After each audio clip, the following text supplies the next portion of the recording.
Internal reconstruction का जो theoretical concept है ना, उसमें का कुछ पार्ट हम लोगों ने ऑलरेडी कवर कर दिया है। ओके, तो लास्ट टॉपिक जो हम लोगों ने कवर किया था वो था change in face value and without change in face value. याद आ रहा है interest? Change in face value में क्या आता है ना, एक शेयर का वैल्यू अगर 10 है तो उसका वैल्यू हम लोग रिड्यूस करके कम कर रहे हैं, उसको बोलते हैं change in face value. And without change in face value का मतलब क्या होता है कि फेस वैल्यू चेंज नहीं हो रहा है। तो ये इंटरेस्ट हम लोगों ने ऑलरेडी एक्सप्लेन कर दिया था। अभी जब सम स्टार्ट करूंगी तो वो करते करते और एक बार रिपीट एक्सप्लेन हो जाएगा, ठीक है। अभी हम लोग स्टार्ट करें reduction of liabilities. See, internal reconstruction का जो चैप्टर है उसका कंसेप्ट क्या था कि हमारे पास जितने भी एसेट्स है, जितनी भी लायबिलिटीज है, स्पेसिफिकली जो लायबिलिटीज है, लायबिलिटी का मतलब क्या था, things which one we have to pay, जिनको मुझे पे करने का बाकी है और ये लायबिलिटी बहुत ज्यादा है, तो we are going to try to decrease this. हम लोग क्या सोच रहे हैं, उसको क्या करें, कम करें। तो इसको बोलते हैं रिडक्शन इन लायबिलिटी। और इंटरनल रिकंस्ट्रक्शन का मतलब है कि हमारा बिजनेस लॉस मेकिंग बिजनेस है, जहाँ पे क्या हो रहा है, बिजनेस में लॉस हो रहा है। तो ऐसे लॉस मेकिंग बिजनेस को इंटरनली चेंज करके हम लोग उसको सेटल करने का चाहते हैं, या तो उसको सेट करने का चाहते हैं, मतलब नॉर्मल एरिया में नॉर्मल इसमें लाना सोच रहे हैं। तो इसके लिए जो प्रोसीजर कर रहे हैं that is internal reconstruction, right है। तो अभी रिडक्शन इन लायबिलिटीज का मतलब क्या हो रहा है, लायबिलिटीज रिड्यूस हो रहा है। अब मुझे बताओ, liability means what the things which one we have to pay, उनको क्या बोलते हैं, लायबिलिटीज बोलते हैं, आया ना। अगर लायबिलिटीज को आपको पे करने का है, राइट, तो इस और वो कम हो गया तो प्रॉपर्टी की लॉस है। लायबिलिटी कम हो गया, जो चीजें मुझे देनी है वो कम हो गई, तो क्या प्रॉफिट है। जैसे कि मेरा लोन था 5 लाख का और ये रिड्यूस होके हो गया 3 लाख का, तो it's a profit to us ना, ये हमारे लिए क्या बन जाता है, प्रॉफिट बन जाता है। Now listen up, reduction in liabilities में प्रॉफिट भी हो सकता है, या तो समझो कभी लॉस भी हो सकता है। लॉस होने का चांसेस ही नहीं है, प्रॉफिट हो सकता है। तो normally in this chapter profit हो या तो लॉस हो, उसके लिए एक स्पेशल अकाउंट बनाया जाता है, that is known as a capital reduction account. Which account? Capital reduction account. तो जैसे प्रॉफिट एंड लॉस के लिए पीएनएल अकाउंट यूज करते हो, प्रॉफिट एंड लॉस अकाउंट, वैसे इस चैप्टर में प्रॉफिट हो या तो लॉस हो, उसके लिए हम लोग ये यूज करते हैं, राइट है, समझा। तो हम लोग कौन से टॉपिक के ऊपर थे कि अगर प्रॉफिट हो या तो लॉस हो, उसके लिए हम लोग जो अकाउंट बनाते हैं that is known as a capital reduction account. क्या बोला जाता है उसको? कैपिटल रिडक्शन अकाउंट बोला जाता है, सही है। तो ये जो कैपिटल रिडक्शन अकाउंट है ये है हमारा nominal account. Please remember this one first of all. Nominal account का रूल होता है debit all expenses and losses and credit all incomes and gains. मतलब हमारा जो भी बिजनेस है उस ट्रांजैक्शन में अगर हम लोगों को एक्सपेंसेस हुआ या तो लॉसेस हुआ, it is transfer to what? Debit. तो कैपिटल रिडक्शन अकाउंट कब कहा जाएगा? डेबिट में। और अगर ट्रांजैक्शन में इनकम हो रहा है या तो गेन हो रहा है तो capital reduction account journal entry में कहा जाता है क्रेडिट। ये बस लॉजिक याद रखो, ठीक है। अभी example, for example creditors are reduced by 20,000। इसका मतलब क्या होता है, हमारे जितने भी क्रेडिटर्स है वो क्या हो रहे हैं? कम हो रहे हैं। तो क्रेडिटर इज अवर लायबिलिटी, और लायबिलिटी रिड्यूस हो गया तो प्रॉफिट की लॉस है, प्रॉफिट है। तो प्रॉफिट हुआ तो सीआर अकाउंट कहाँ? डेबिट की क्रेडिट। सोचो, प्रॉफिट हुआ तो सीआर अकाउंट डेबिट की क्रेडिट, क्रेडिट, सही है ना। तो entry will be creditor account debit to capital reduction account. I hope no doubt in this. हमारी लायबिलिटी डिक्रीज हुई थी, हमारी लायबिलिटी डिक्रीज हो गई थी, कितने से डिक्रीज हो गई थी? जो भी अमाउंट है 20,000 से। तो हमारे लिए एंट्री क्या हो गया? क्रेडिटर अकाउंट डेबिट टू और capital reduction account. I hope no doubt in this. Creditors decrease है, क्रेडिटर डिक्रीज हो गया, आप उनको देने का था 50,000 समझो, बोला ठीक है अभी कम हमारा कंपनी लॉस मेकिंग कंपनी है, ये सो नो तो लॉस। ओके, समझना। अभी लायबिलिटी रिड्यूस हो रहा है मतलब क्या? हमारी कंपनी लॉस मेकिंग कंपनी है और लॉस मेकिंग कंपनी में लायबिलिटी कम हो रही है, क्वेश्चन में दिया है। तो बस आपको ये सोचने का जरूरत है कि लायबिलिटी कैसे रिड्यूस्ड हुआ और कैसे बढ़ा। आपके क्वेश्चन में सेंटेंस दिया है क्रेडिटर आर रिड्यूस्ड बाय 20,000। तो क्रेडिटर इज अ लायबिलिटी, ये कम हो गया तो प्रॉफिट की लॉस है, प्रॉफिट है। प्रॉफिट है तो सीआर अकाउंट कहा जाएगा क्रेडिट। अपोजिट में कौन सा अकाउंट आने वाला है? Creditor account. समझा कि नहीं समझा? क्लियर है। और मैंने आपको एक लॉजिक सिखाया था, अगर लायबिलिटी ना डिक्रीज होता है तो वो डेबिट आता है, और वही लायबिलिटी अगर इंक्रीज होता है तो वो क्रेडिट आता है। क्रेडिटर इज अ लायबिलिटी, हाँ या ना? ये क्या हो रही है? डिक्रीज, तो वो कहाँ जाने चाहिए? डेबिट। देखो आया क्रेडिटर डेबिट। और बेनिफिट हुआ तो कैपिटल रिडक्शन क्रेडिट। तो हमारी जितनी भी लायबिलिटी रिड्यूस्ड हो रही है वो हम लोग इस तरह से एंट्री करेंगे। अब ये एक लॉजिक ऐसे भी हो सकता है, debentures are settled by issuing equity share of ₹5 lakh. क्या बोला गया? डिबेंचर को आप सेटल्ड कर रहे हो, डिबेंचर इज आल्सो लायबिलिटी, उसको आप सेटल कर रहे हो मतलब पेड कर रहे हो, बट उनके लिए आपने क्या दे दिया? इक्विटी शेयर दे दिया। कितने का? 5 लाख। अभी क्वेश्चन में आपको बोला है कि डिबेंचर है 6 लाख के, डिबेंचर कितने के? 6 लाख के, बट आप आपको क्या दे रहे हो? इक्विटी शेयर कितने वैल्यू का? 5 लाख का। सोचो जो डिबेंचर का लायबिलिटी हमारा 6 लाख है तो उसको 5 लाख में सेटल कर रहे हो तो प्रॉफिट है कि लॉस है? Once again I'm repeating, liability कितने का है? देखो 6 लाख का है, उनको आप सिर्फ 5 लाख दे रहे हो तो प्रॉफिट है कि लॉस है? प्रॉफिट है कंपनी के लिए, है कि नहीं है? तो इसका एंट्री क्या होगा? Debenture is a liability, liability paid करो मतलब लायबिलिटी रिड्यूस हो रहा है, लायबिलिटी रिड्यूस होता है कहाँ आता है? डेबिट। तो एंट्री क्या बनेगा? Debenture account debit. Point number 1 clear हो गया? डिबेंचर कितने का था बोलो? 6 लाख का था, इसको हम लोगों ने पेमेंट कर दिया, बराबर है? उनके लिए हम लोग क्या दे रहे हैं बोलो? इक्विटी शेयर कैपिटल, वो भी कितने का? 5 लाख का। तो 6 लाख की लायबिलिटी को 5 लाख देके अगर आप सेटल करते हो तो हमारे लिए प्रॉफिट है कि लॉस है? प्रॉफिट है, बराबर ना? तो प्रॉफिट है तो प्रॉफिट कौन सा अकाउंट में जाना चाहिए वो भी बता दो। प्रॉफिट कौन सा अकाउंट में जा रहा है? देखो कौन सा अकाउंट में जाता है? प्रॉफिट है तो लॉस, कैपिटल रिडक्शन, और प्रॉफिट हो रहा है तो कहाँ? क्रेडिट। तो एंट्री बनेगा टू कैपिटल रिडक्शन अकाउंट, और अमाउंट कितने का होगा? 1 लाख। समझ में आया? इस तरह से अकॉर्डिंग टू क्वेश्चन हम लोगों को एंट्रीज प्रिपेयर करना है। ये एंट्री फिक्स नहीं है, ये एंट्री चेंज भी हो सकती है। ये एंट्री क्लियर हो गया? ओके, अब समझ लो another example. Debentures are settled by issuing equity share of 4 lakh and cash of ₹1 lakh. समझा? हम लोग डिबेंचर को सेटल कर रहे हैं, जो डिबेंचर 6 लाख के उनको इक्विटी शेयर 4 लाख का दिया और कैश 1 लाख का दिया, तो टोटल 5 लाख दिया, राइट? इसमें भी प्रॉफिट है, तो इसका एंट्री कैसे होगा? देखना, हमारे डिबेंचर क्या हो रहा है? कैंसिल हो रहे हैं कि नहीं? तो debentures account debit to 6 lakh, उनको हमने क्या क्या दिया बोलो? Equity share as well as क्या दिया? कैश दिया। तो एंट्री में आएगा टू इक्विटी शेयर कैपिटल। कितने का equity share capital? 4 lakh. Cash is what? तो टू कैश अकाउंट, वो भी कितने का आएगा बोलो? 1 लाख। यस और नो? एंड सही है ना? वो दे रहे हो ना, कैश इज गोज आउट। अभी देखो ये कितना टोटल? 5, बट लायबिलिटी कितने का था? 6 लाख का। तो ऊपर का 1 लाख हमारे लिए क्या है? बेनिफिट है, प्रॉफिट है। और इस चैप्टर में प्रॉफिट हो या तो लॉस हो, वो कैपिटल रिडक्शन में जाता है। लॉस हुआ तो कैपिटल रिडक्शन अकाउंट डेबिट होना चाहिए, प्रॉफिट हुआ तो कैपिटल रिडक्शन अकाउंट क्रेडिट। तो ये प्रॉफिट है इसलिए capital reduction account also credit, और वो कितने का? 1 लाख का। समझ में आया एंट्रीज कैसे होता है बोलो? 6 लाख रुपीस लायबिलिटी आहे, हां, 5 लाख रुपीसच दिले म्हणजे 1 लाखाचा प्रॉफिट झाला ना। लायबिलिटी म्हणजे देणं, मला 6 लाख द्यायचे होते पर मैंने उसको कितना दिया? 5, तो 1 लाख नहीं दिया, रिड्यूस्ड हो गया वो लायबिलिटी, तो लायबिलिटी कम हो गया तो अपने लिए क्या है? प्रॉफिट है। समझा? क्लियर है? आप सोचेंगे लायबिलिटी कम कैसे हुआ? वो कंपनी का ट्रांजैक्शन है, उसके बारे में आपको सोचने का जरूरत है। वो क्वेश्चन में बोला है लायबिलिटी कम हो गया तो करो एंट्री पास। समझा? पण ते 6 लाखची लायबिलिटी होती, 5 लाख मध्ये सेटल केली, पण ते आपण कोणाच्या बाजूने हे करतोय? वी आर अ कंपनी, हम लोग कंपनी है, हमारा लायबिलिटी 6 लाख का है, मुझे 6 लाख देना है डिबेंचर होल्डर को, डिबेंचर्स को। उनके बदले में मैं उनको कितना दे रही हूँ बोलो? 4 लाख का इक्विटी दे रहे हैं, 5 लाख का कैश दे रहे हैं। 1 लाख देने का जरूरत है क्या हम लोगों को? We are a company, company का लायबिलिटी 6 लाख का 5 लाख में सेटल्ड हो गया, तो 1 लाख का बेनिफिट है ना?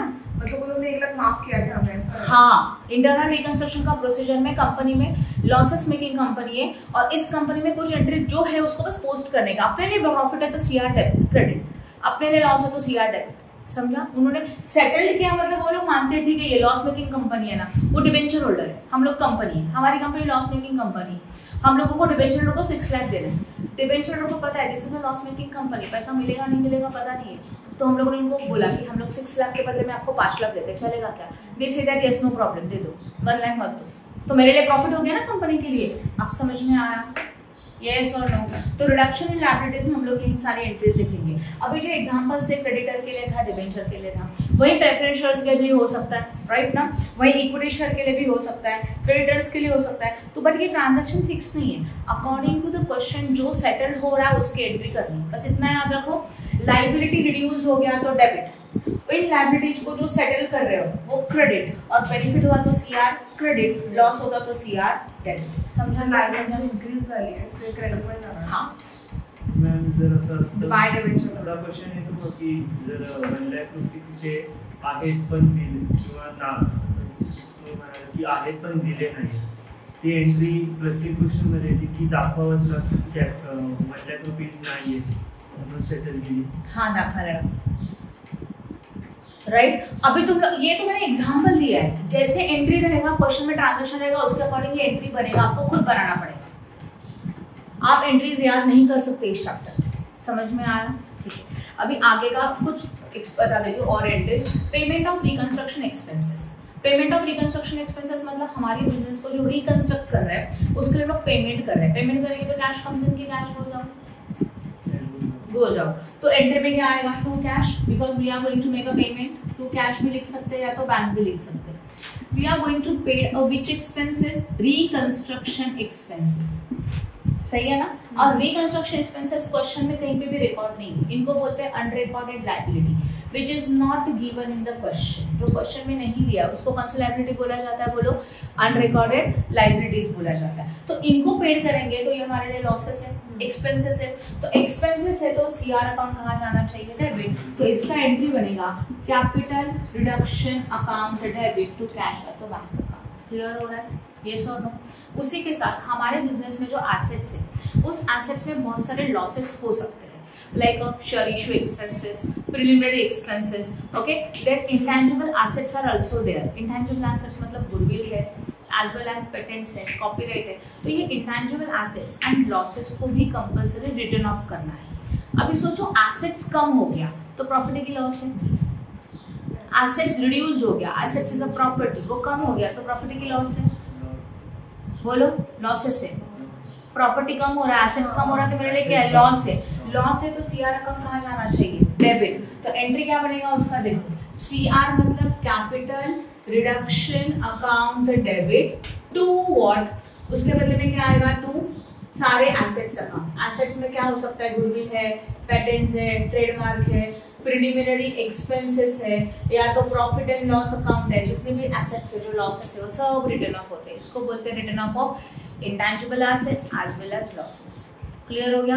तो जितने भी इंटेंजिबल एसेट्स है, जितने भी लॉसेस है, उसके रिटर्न ऑफ का ये एंट्री आता है। I hope no doubt in this. समझा कि नहीं समझा? बोलो फटाफट। खत्म? क्लियर हो गया? Very good. ठीक है, तो this is a theory concept of this chapter. Now we are starting with the questions.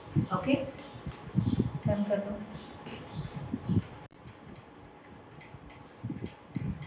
Okay, now we are starting with the question number 1 of the internal reconstruction. Pass the necessary journal entry of the following transactions. जो transactions हमारे पास है उसके हम लोग journal entries पास करेंगे. These are the difficult transactions. अच्छी तरह से ध्यान देना. journal entry पास करने के लिए बोला है तो सबसे पहले heading आएगा what journal entries. हाँ या ना? तो मैं जर्नल एंट्री यहाँ कर रही हूँ और बाजू में उसके वर्किंग नोट कर रही हूँ। तो journal entries in the books of, जो भी इन द बुक्स ऑफ है उसको लिखा जाएगा। अब ध्यान देना, जर्नल एंट्री का फॉर्मेट आपको पता है, date, particulars, amount and amount. पता है ना? पहला कॉलम किसका होता है? बोलो, डेट का। देन किसका कॉलम होता है?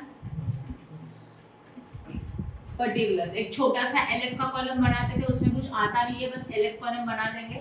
एंड लास्ट कॉलम किसका रहेगा? लास्ट के दो column, amount as well as what? Amount. First amount column is known as a debit, second amount column is known as a what? Credit. I hope no doubt in this. Yes और no? समझा? Okay, point number 1, conversion of 2 lakh fully paid up equity share of 10 each into stock of 1 lakh and balance as a 12% fully paid up convertible debenture. क्या clear हो रहा है? देखो, conversion कर रहे हैं, 2 लाख के fully paid up equity share है ऑफ ₹10 ईच, क्लियरली बोला है। यस और नो? कितने के शेयर्स है बोलो, 2 लाख के शेयर्स है। एक शेयर का वैल्यू कितना है, 10 लाख है and it is converted into the stock of 1 lakh and balance as a 12% fully paid up convertible debenture. ठीक है, सबसे पहले ये सोचो कि कौन से शेयर्स है, इक्विटी शेयर है। यहाँ बोर्ड पे ध्यान देना प्लीज, वर्किंग नोट बता रही हूँ। We are having a equity share capital, हमारे पास कौन सा कैपिटल है, इक्विटी शेयर कैपिटल। उसके कितने नंबर ऑफ शेयर है बोलो, 2 लाख। उसके एक शेयर का वैल्यू कितना बोला उन्होंने, 10। तो टोटल कितना हो गया बोलो, करके देखना कैलसी है तुम लोगों के पास, कितना हो गया टोटल, 20 लाख। बोला है कि नहीं। अभी इनको हम लोगों ने कन्वर्ट कर दिया, कन्वर्ट कर दिया मतलब इक्विटी शेयर को कन्वर्ट कर दिया, किसमें कन्वर्ट कर दिया बोलो, स्टॉक। और स्टॉक कितने का है बताना प्लीज, 1 लाख का स्टॉक है ना। And balance is converted as a 12% fully convertible debenture. और उनमें से जो बैलेंस है उनको हम लोग दे रहे हैं 12% कन्वर्टेबल डिबेंचर। तो बैलेंस मतलब कितना, 19 लाख, यस और नो।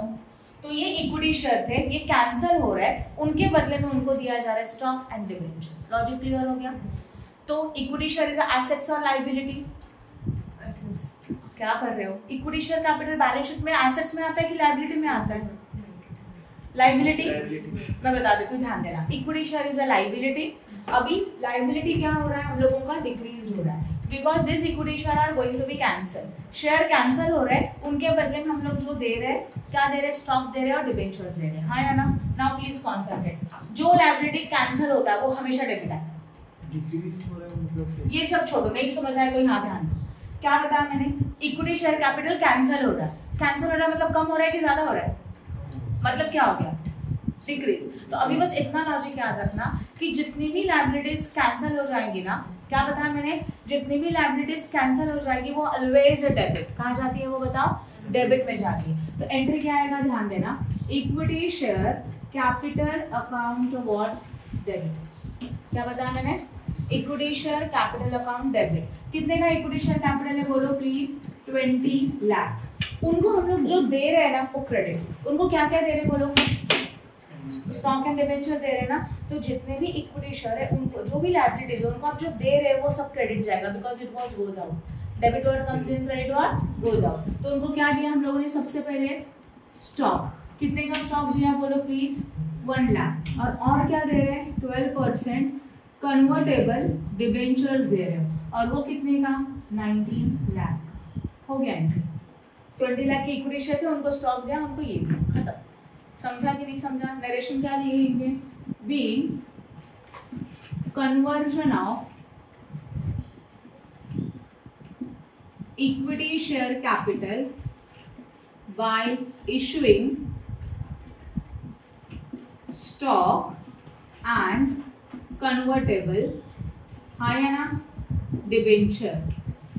इक्विटी शेयर को ये दिया और उनको कन्वर्ट कर दिया। एनी डाउट इन दिस, समझा कि नहीं समझा। फर्स्ट ट्रांजैक्शन खत्म। Second is what, please go to the second entry. क्या बोला है, कंसोलिडेशन ऑफ रुपीज नहीं है, consolidation of 40 lakh equity share fully paid up share of 2.50 each into 10 lakh fully paid up equity share of 10 each। अभी जब भी consolidation wording आता है, कंसोलिडेशन का मतलब होता है, यहाँ ध्यान दें, कंसोलिडेशन का मतलब होता है जो शेयर का वैल्यू छोटा है, लोअर है, उसको हायर वैल्यू में कन्वर्ट करना। इसमें करना, हायर वैल्यू में कन्वर्ट करना। यहाँ पे हमारे एक शेयर का वैल्यू 2.50 है कि नहीं, चेक करो। उसको हम लोग कन्वर्ट कर रहे हैं ₹10 में। कितने में कन्वर्ट कर रहे हैं, तो छोटे वैल्यू को किसमें कन्वर्ट किया, हायर वैल्यू में कन्वर्ट किया। ये तो समझ में आ, ओके। इसका एंट्री एकदम सिंपल है। कौन से शेयर है, इक्विटी शेयर है कि प्रेफरेंस शेयर है, हाँ। तो इसका एंट्री कैसा आएगा, देखो, equity share capital account debit to equity share capital. याद रख देना, जब भी कंसोलिडेशन आता है इक्विटी टू इक्विटी, कैसे, ये जो शेयर है जिसका वैल्यू 2.50 था वो कैंसिल होकर उसका कन्वर्जन कितने में हो रहा है, 10 में हो रहा है। सही है ना, मतलब ये कैंसिल हो रहा है, ये इशू हो रहा है, इसलिए इक्विटी शेयर जो कैंसिल हो रहा है वो डेबिट और जो न्यू जा रहा है वो क्रेडिट। समझा, ओके। ध्यान दो, कितने के शेयर थे, 40 लाख थे। उसके एक शेयर का वैल्यू कितना था, करो मल्टीप्लाई जरा, कितना आता है, 40 लाख इंटू 2.5,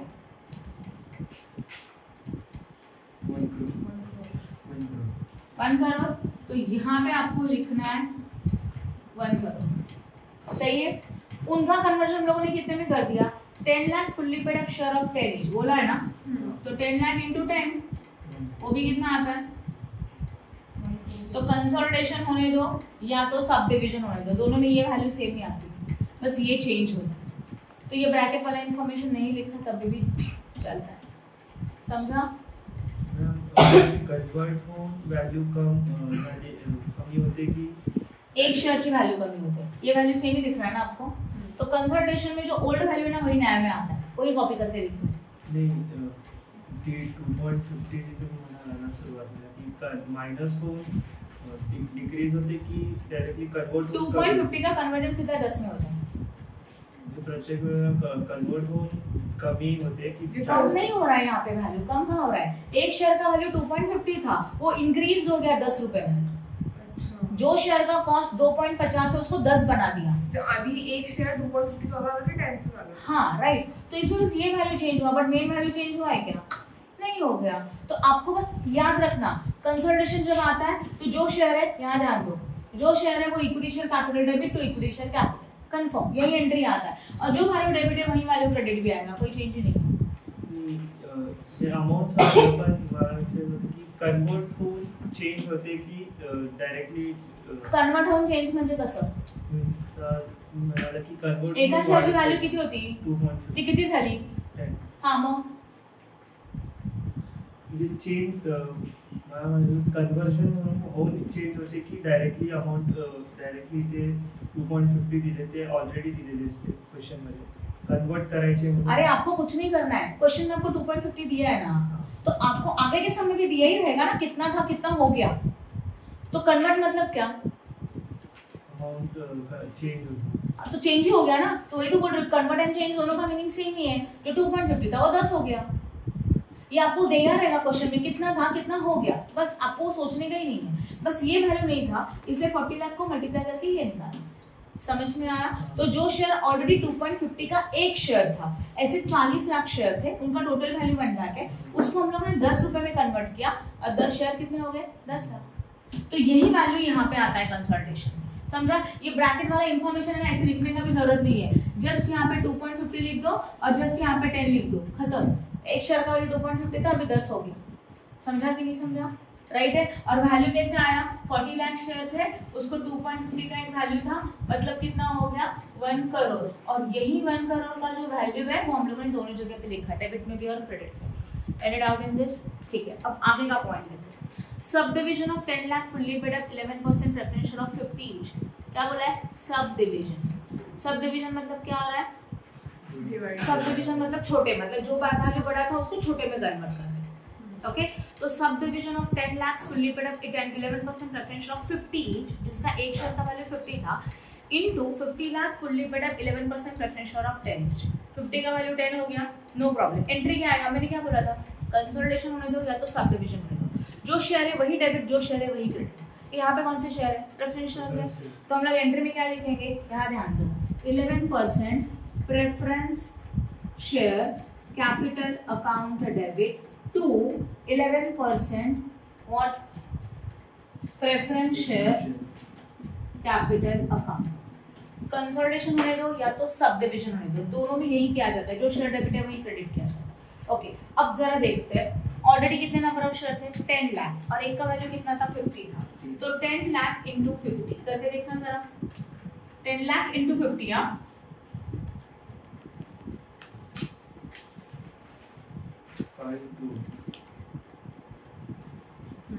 सही है, 5 करोड़ हो गया। तो डेबिट में वैल्यू कितना आएगा? 5 करोड़, और क्रेडिट में भी कितना आएगा?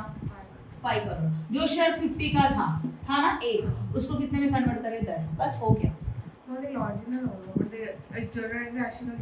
तो क्या करना चाहिए आपको, क्या लगता है? वो बोलते क्या बताया मैंने? एक शेयर कैंसिल होकर दूसरे आ रहे हैं ना, तो ये जब कैंसिल होता है लायबिलिटी डेबिट, जब न्यू आता है तो क्रेडिट। जो येतं आहे का?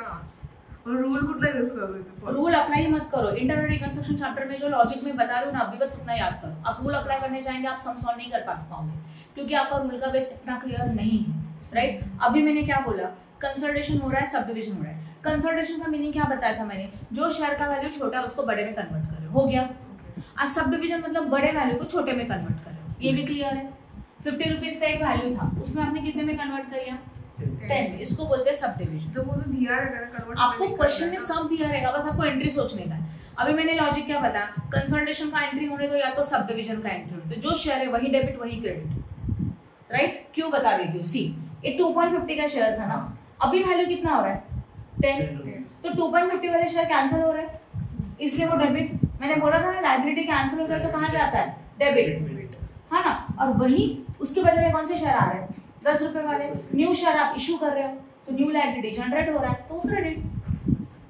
यहाँ पे भी वही लॉजिक है, 50 रुपए का एक शेयर था, तो कैंसिल होकर उसको 10 में कन्वर्ट कर रहे हो, तो 50 वाले शेयर कैंसिल हो गए। तो जब लायबिलिटी कैंसिल होता है तो वो कहाँ जाना है? डेबिट।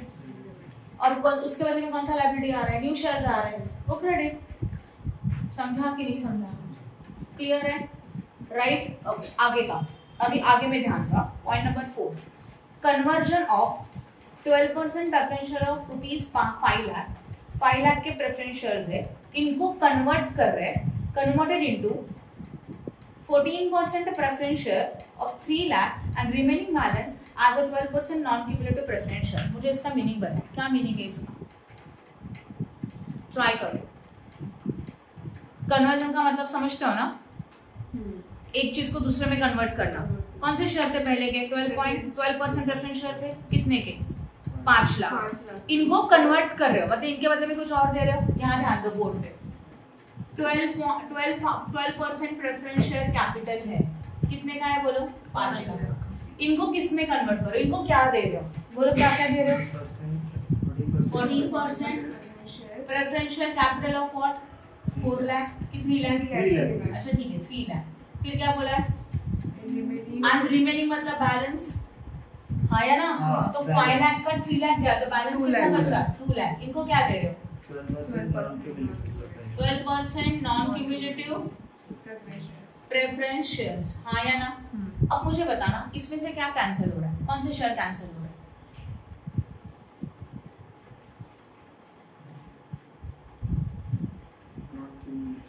क्या कर रहे हो? कन्वर्जन कर रहे हो मतलब कौन से शेयर कैंसिल हो रहे हैं? 12% प्रेफरेंस शेयर 5 लाख के थे, इन लोगों को कैंसिल करके ये दोनों दे दिया।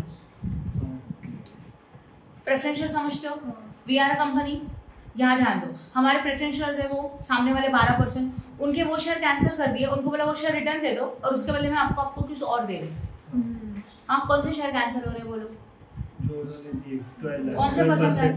12% कैंसिल। कन्वर्जन जो शेयर होते हैं ना वो कैंसिल हो जाते हैं, उनके बदले में उनको कुछ और दे रहे हो, तो 12% प्रेफरेंस शेयर कैपिटल कैंसिल हो रहा है।